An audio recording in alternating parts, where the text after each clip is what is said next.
Luther, comme chacun sait, voulant exalter la foi, crut pour cela devoir humilier la raison, qu'il est allé jusqu'à traiter de putain du diable.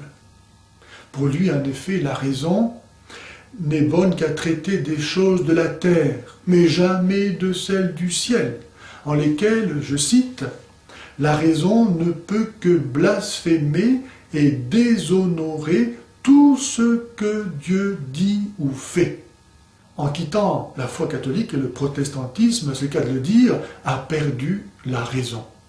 Pour lui, comme pour l'islam d'ailleurs, la prétention de constituer par le raisonnement, par la philosophie, une science cohérente de la révélation, que l'on appelle la théologie, est un scandale abominable.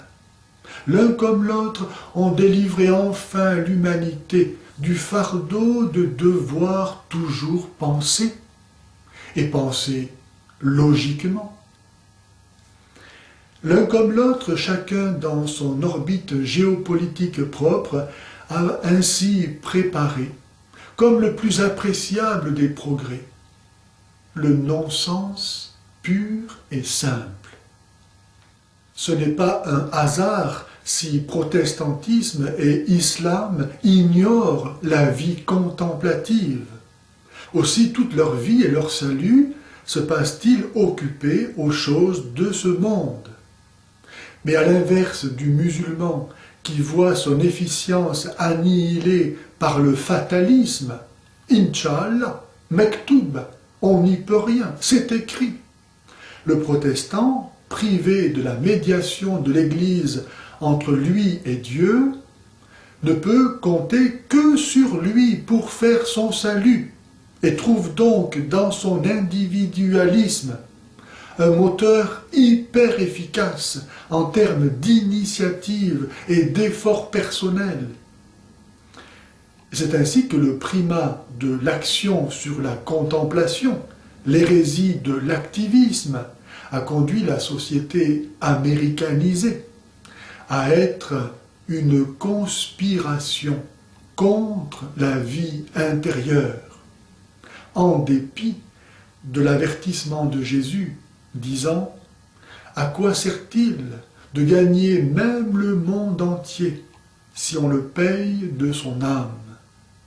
Les chrétiens ne sont cependant pas des musulmans pour croire au destin inévitable.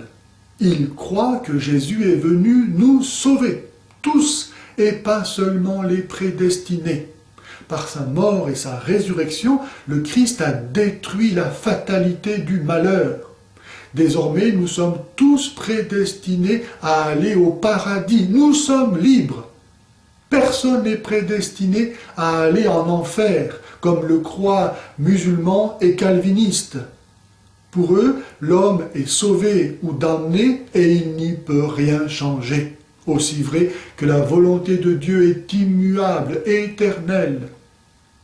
Lorsque Dieu est cause du bien et du mal, s'ensuit nécessairement un culte rendu au mal et une peur permanente. Islam et protestantisme ne croient pas à la vieille hérésie pour laquelle le bien et le mal sont deux principes équivalents. Ils croient bien en un seul principe de tout, Dieu, mais Dieu qui veut le mal, Dieu qui veut la souffrance, Dieu qui veut l'enfer pour la plupart d'entre nous.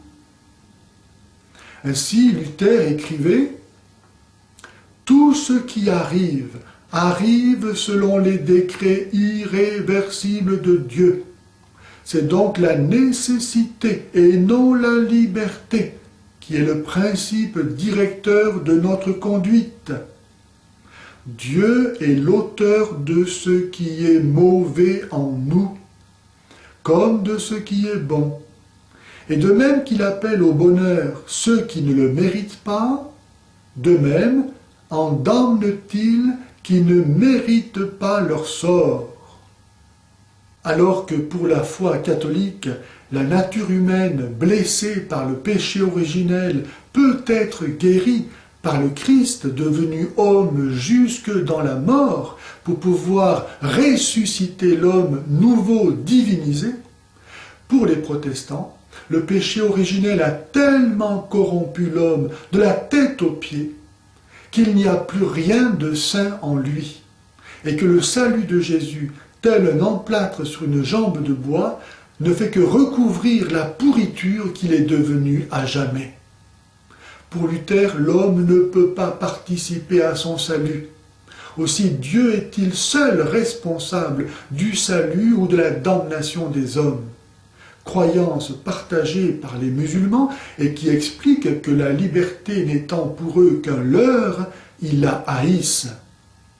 Se croire privé de liberté et soumis à un Dieu auteur du bien et du mal, voilà les ingrédients rêvés pour établir le règne tyrannique de Satan.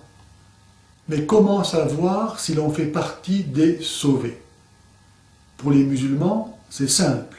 La seule façon d'être assuré, c'est de mourir en tuant pour la gloire d'Allah. Car Allah s'est engagé dans le Coran à donner cette récompense. Pour les protestants, c'est encore plus simple. Il suffit, par une révélation intérieure, de sentir que l'on est élu. Mais aussi une vie vertueuse, austère, soucieuse à l'extrême de l'honneur de Dieu, et interprétée comme un signe indubitable de prédestination au paradis. Et parce que l'on est prédestiné, Dieu bénit déjà, ici-bas, ses élus. Reprenons la morale de l'Ancien Testament, les puritains voient donc dans leur prospérité matérielle le gage de leur élection divine. Et c'est ainsi que Calvin a libéré de l'opprobre que faisait peser sur lui l'Église le prêt à intérêt.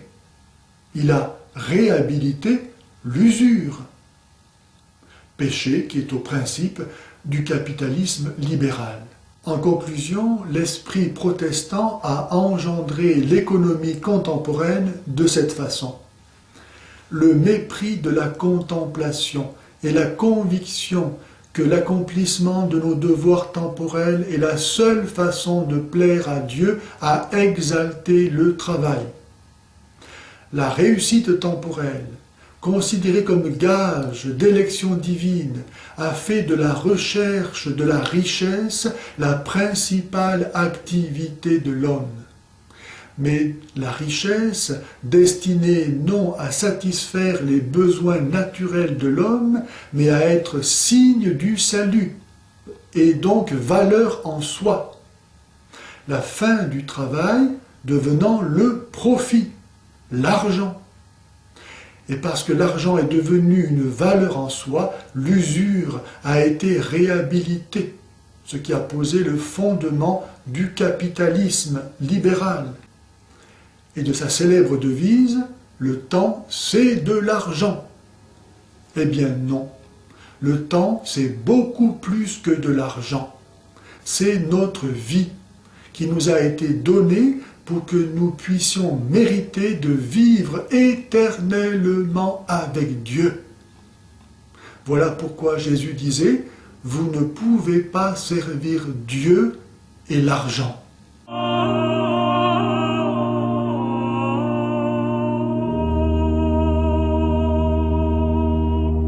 Si les gens savaient qu'ils vont en enfer, ils changeraient de vie.